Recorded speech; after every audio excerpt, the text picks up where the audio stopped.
Associação de Poetas Açorianos.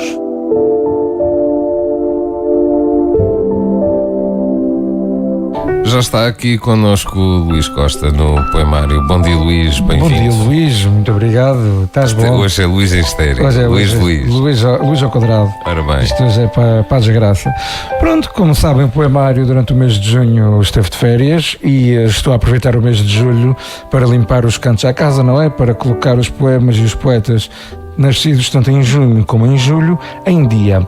Semana passada trouxe a nível regional 3 poetas, Maria do Carmo Lima, Urbano Dias e Vasco Pereira da Costa. Esta semana trago apenas um único poeta, também no mês de junho, mas que vale por muitos. Tenho aqui texto em relação a este poeta que nunca mais acaba e nós só vamos almoçar amanhã. Roberto de Mesquita, nascido em Santa Cruz das Flores, a 19 de junho de 1871. Se na obra de muitos escritores se sente o desfazamento entre o tempo e o mundo que lhes é dado viver e as características pessoais, Roberto Mesquita foi um poeta que nasceu no ambiente e na época literária certos. Com efeito, características pessoais, culturais e psicológicas fazem que na poesia de Roberto Mesquita se interpenetrem com aguda sensibilidade e rara felicidade as circunstâncias da vida e do espírito e temas do decadentismo e simbolismo da época literária. Depois de ter feito a escola primária em Santa Cruz das Flores, Roberto Mesquita segue os passos do seu irmão Carlos, um ano mais velho, e, como ele, depois de uma primeira tentativa frustrada em Angra do Heroísmo, faz estudos liceais na Horta. Vem depois a ingressar na carreira da Fazenda Pública, enquanto o seu irmão, dado também, ainda que com menos felicidade à criação literária, prossegue os seus estudos em Coimbra. Em 1890, Roberto Mesquita, que na companhia deste irmão frequentara já algumas tertúlias literárias e recebera estímulo de professores na Horta, faz a sua estreia literária publicando no Amigo do Povo de Santa Cruz das Flores um soneto sob o pseudónimo Raul Montanha. A partir daí, vai dando a conhecer dispersamente os seus poemas. Isso publica a maioria em página de imprensa regional. Outros veem a letra de forma em algumas das páginas nacionais de maior representatividade da época, como sejam a Ave Azul ou os Novos, a revista que deu expressão mais significativa à geração simbolista portuguesa.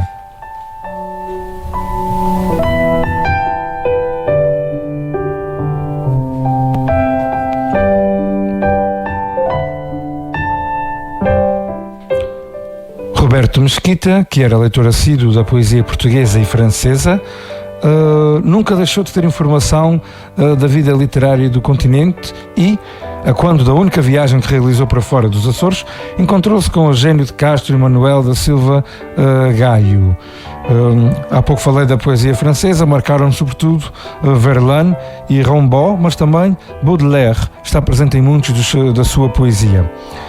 A estes contatos não era estranha a intervenção de Carlos de Mesquita, homem culto e de fina intuição crítica, que foi professor no Liceu de Viseu e depois na Universidade de Coimbra.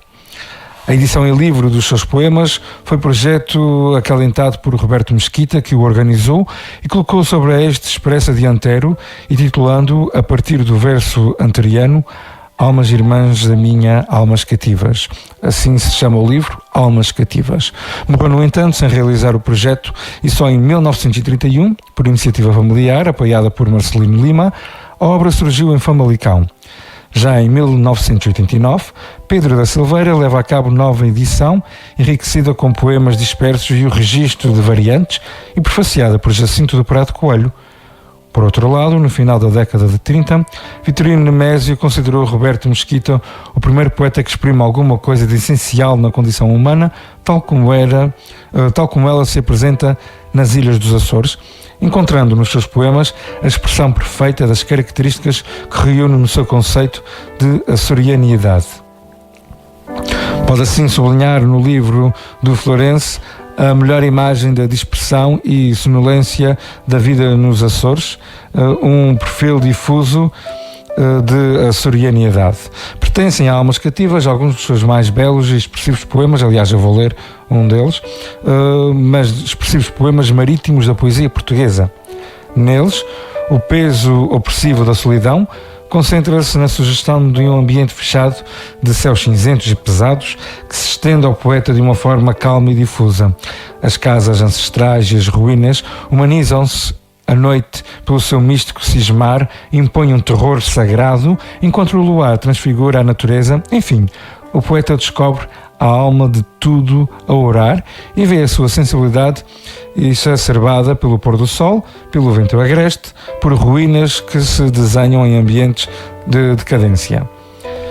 Invadido por um vago misticismo que ultrapassa em muitos o spleen invocado em algumas composições, o poeta irmana-se com as almas cativas do universo e torna para si a missão de revelar o sentido da natureza e das coisas à sua alma.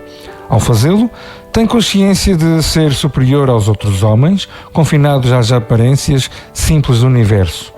Mas, poeta maldito no seu dom, encontra também o seu infortúnio. Como Filodemo, o pastor a quem as asas impedem o amor, sabe que a sua condição de poeta o impede de desfrutar as alegrias simples e ingênuas dos homens comuns. Precisamente porque o poeta sabe-se superior aos seus contemporâneos e à sua alma, fim de raça, intransigente com o hoje, sente o apelo de outrora, interessando então os ambientes fantasiados de um passado que, festivo e irreal, parece suspender-se nos objetos arruinados que os animaram e que os tornaram símbolos ou em fabulações de ambiência histórica ou bíblica, tão do agrado da época literária. No entanto, não é um apelo ao passado que perpassa no olhar que confunde o tempo e o espaço na consideração da paisagem distante. Nele, manifesta-se o mesmo estado anímico que o exterioriza na contemplação da natureza e que percorre os versos de Roberto Mesquita. Quando o mar e o horizonte fechados da ilha são evocados, não são, no entanto, a causa direta do tédio e do sentimento de tristeza vaga, da viuvez desamparada que une o poeta e a natureza. À noite, o vento aflitivo do Nordeste ou o macerado fechar da tarde, ou da tarde outonal, estimulam certamente a meditação, mas os seus poemas não se detêm na simples busca de uma compreensão psicológica para o seu estado. É antes um movimento religioso, um movimento puro de abolição da separação entre os mundos humano e físico que encontra a sua expressão na poesia. Ao mesmo tempo que se isola dos outros homens, irmana-se com o mundo. Há um vós, eu, que condensa a oposição com aqueles que na aparência lhe são semelhantes, sucede-se um vós, nós, em que o poeta sente a proximidade da alma das coisas. E como que a mostrar que a comunhão entre o mundo e o poeta é total, o ritmo das descrições da paisagem, em que soa tanto uma cultura e uma sensibilidade literariamente modeladas, como a melancolia da açorianidade, não se quebra quando se manifesta a perplexidade de paisagem vesperal que palpitante espia a estrela do pastor, que já no azul flutua a saudade sem causa, a vaga nostalgia, que enche como um perfume este apagar do dia, gerou-se na minha alma ou acordou na tua. Versos de Roberto Mesquita, e aqui nota-se também a inquietação renascente continuamente de uma saudade sem alvo definido, nem causa ocasional. O poeta procura em vão compreender pela análise a sua natureza, que não é simplesmente psicológica, ela é afinal fruto da saudade ideal. Minha alma, de onde nasce a mágoa que te invade, que é descentes perdido, oh, esta cheia poderosa de saudade sem alvo definido. A cada passo que o poeta dá, à procura de promessas de absoluto inscritas no horizonte, o horizonte alarga-se e a sua linha foge para o mais longínquo. A realização de qualquer sonho redunda na desilusão, superável apenas no fantasiar de novo além.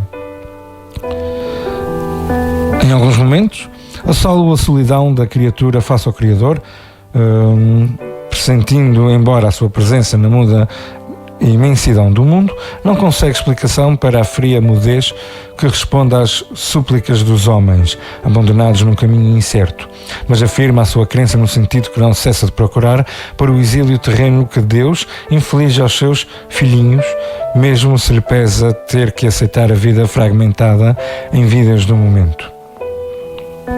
Rui Roberto Mesquita impõe o revestimento simbólico das imagens do viver ilhéu, do isolamento e do céu fechado ou de fantasiar de belas regiões perdidas.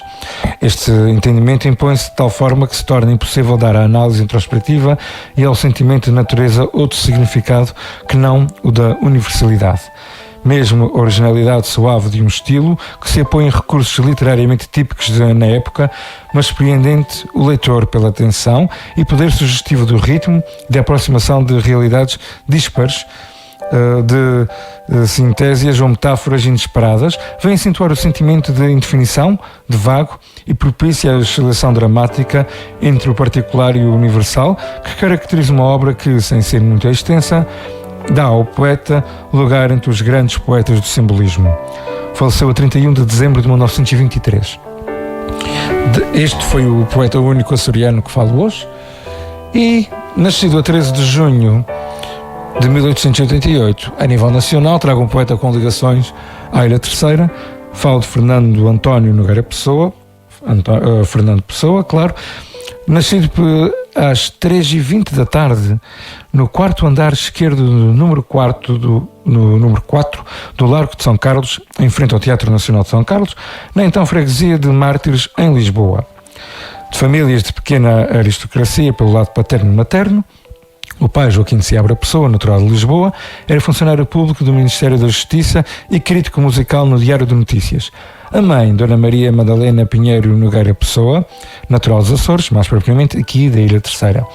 Viviam com eles a avó Dionísia, doente mental, e as suas duas criadas, Joana e Emília, pessoas, uma presença importante também para a criação e para a escrita do poeta Fernando Pessoa.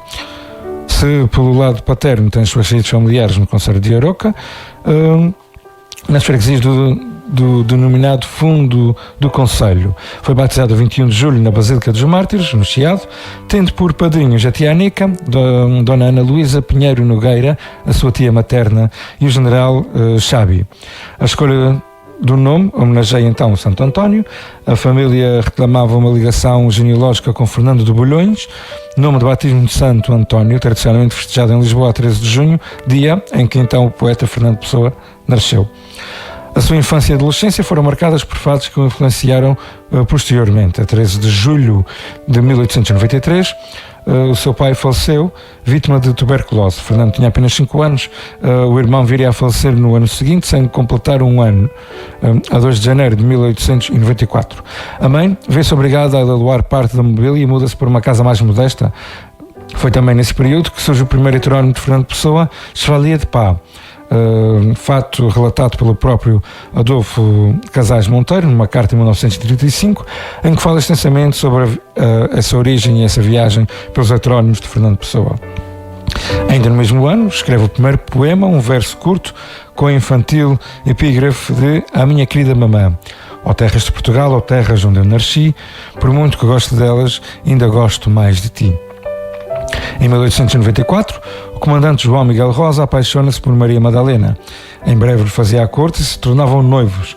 Destacado o noivo como cônsul português em Durban, África do Sul, casam-se por procuração a 30 de dezembro de 1895, em Lisboa.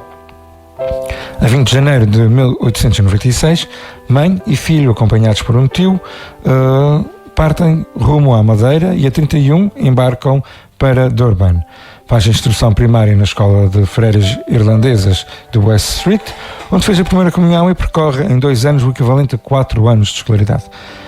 Em 1899, ingressa no liceu, onde permanecerá durante 3 anos e será um dos primeiros alunos da turma. No mesmo ano, cria o pseudónimo Alexander Search, através do qual envia cartas a si mesmo. À parte, o nosso Salvador Sobral tem uma personagem criada, um artista, um projeto musical, exatamente com o nome de Alexander Search, onde eles cantam Fernando Pessoa. No ano de 1901, é aprovado com distinção no primeiro exame do Cape School High Examination e escreve os primeiros poemas em inglês. Na mesma altura, morre a sua irmã Madalena Henriqueta, de 2 anos. E, neste ano, parte com a família para Portugal para um ano de férias. No navio em que viajam, o paquete Kjorg vem então também o corpo da sua irmã para ser sepultado em Lisboa. Em Lisboa nasceu o seu irmão João Maria, quarto filho do segundo casamento da mãe de Fernando Pessoa. Viaja então com a sua família à Ilha Terceira, nos Açores, onde vive a família materna. Diz que foi escrito aqui o primeiro poema, o poema não quadra, poema mesmo de Fernando Pessoa, intitulado Quando Ela Passa, supostamente dedicado à irmã. Tendo de dividir a atenção da mãe com os filhos de casamento e com o padrasto, isola-se, o que lhe propicia momentos de reflexão, tendo recebido uma educação britânica que lhe proporcionou um profundo contato com a língua inglesa. Os seus primeiros textos e estudos foram em inglês. Mantém contato com a literatura inglesa através de autores como Shakespeare, Edgar Allan Poe, quem vem traduzir mais tarde alguns poemas, John Milton, Lord Byron, John Keats, Percy Shelley, entre outros. Teve um grande destaque a língua inglesa teve um grande destaque na sua vida, trabalhando com o idioma quando mais tarde se torna correspondente comercial em Lisboa, além de utilizar em alguns dos seus textos e traduzir trabalhos de poetas ingleses. Com a exceção de Mensagem, os únicos livros publicados em vida são os das coletâneas dos seus poemas ingleses. Permanece em Lisboa enquanto todos os seus familiares, mãe, padrasto e irmãos, regressam a Durban. Voltou mais tarde sozinho para a África, matricula-se em Durban Commercial School, enquanto de dia estudava as disciplinas humanísticas para entrar na universidade. Neste período, tenta escrever contos em inglês, alguns dos quais com o pseudónimo de David Merrick, que deixa inacabados. Em 1903, candidata-se à Universidade de Cabo da Boa Esperança na prova de exame de admissão. Não obtém boa classificação, mas tira a melhor nota entre os 899 candidatos. Recebe por isso o Queen Victoria Memorial Prize. Um ano depois ingressa novamente em Durban High School, onde frequenta o equivalente ao primeiro ano universitário. Aprofunda a sua cultura, lendo clássicos ingleses e latinos, escreve poesia em prosa em inglês, surgindo os heterónimos Charles Robert Annan e H.M.F. Fletcher. Publica no Jornal do Liceu um ensaio crítico intitulado Macaulay e por fim encerra os seus bem-sucedidos estudos na África do Sul com o Intermediate Examination in Arts, obtendo uma boa classificação. Deixando novamente a família em Durban, regressa definitivamente à capital portuguesa, sozinho, em 1905. Passa a viver com a avó Dionísia e as suas duas tias. A mãe e o padrasto regressam também a Lisboa durante um período de um ano mais tarde de férias, ano este em que a pessoa volta a morar novamente com os pais, com a mãe e com o padrasto. Continua a produção de poemas em inglês e em 1906 matricula-se no curso superior de letras, que abandona sem sequer completar o primeiro ano. É nesta época que entra em contato com importantes escritores e jornalistas portugueses. Interessa-se pela obra de Cesário Verde e pelos sermões de Padre António Vieira. Em 1907, em agosto, faleceu a sua avó Dionísia, deixando-lhe uma pequena herança, com a qual monta uma pequena tipografia sobre o nome Empresa Ibis Tipográfica Editora, Oficinas a Vapor.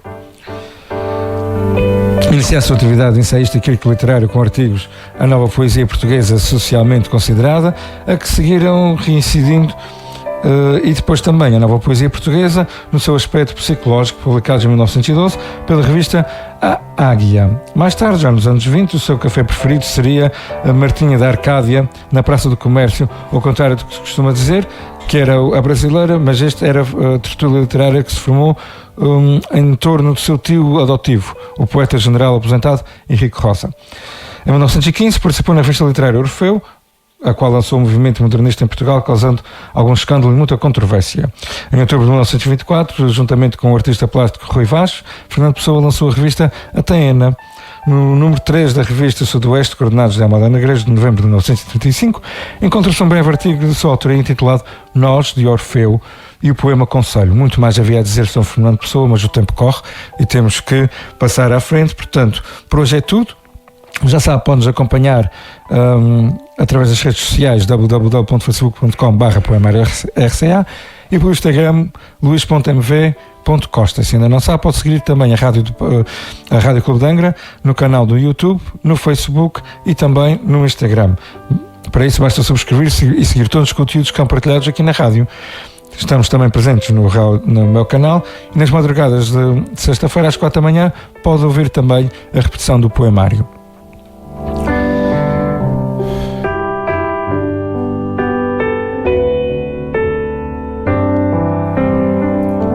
Vamos ficar então com um poema de Roberto Mesquita, intitulado Ar de Inverno.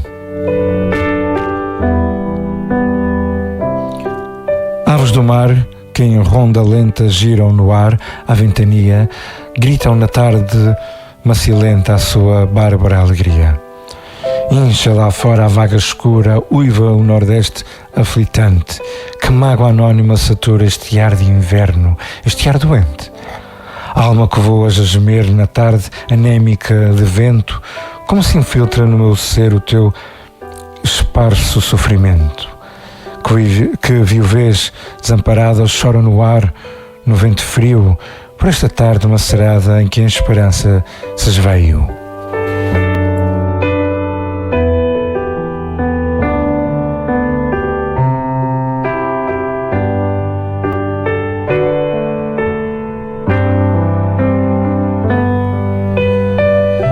Muito bem, Luís. E cá estamos. Foi isto o poemário, muito mais havia a dizer sobre Fernando Pessoa. Só que o tempo não dá é um para... bem escasso e precioso. Exatamente, não dá. Muito para obrigado, tudo. Luís. Marcamos encontro então. Marcamos então encontro para a semana. Para a semana, se Deus quiser. Aqui estaremos. Foi o Luís Costa com o poemário.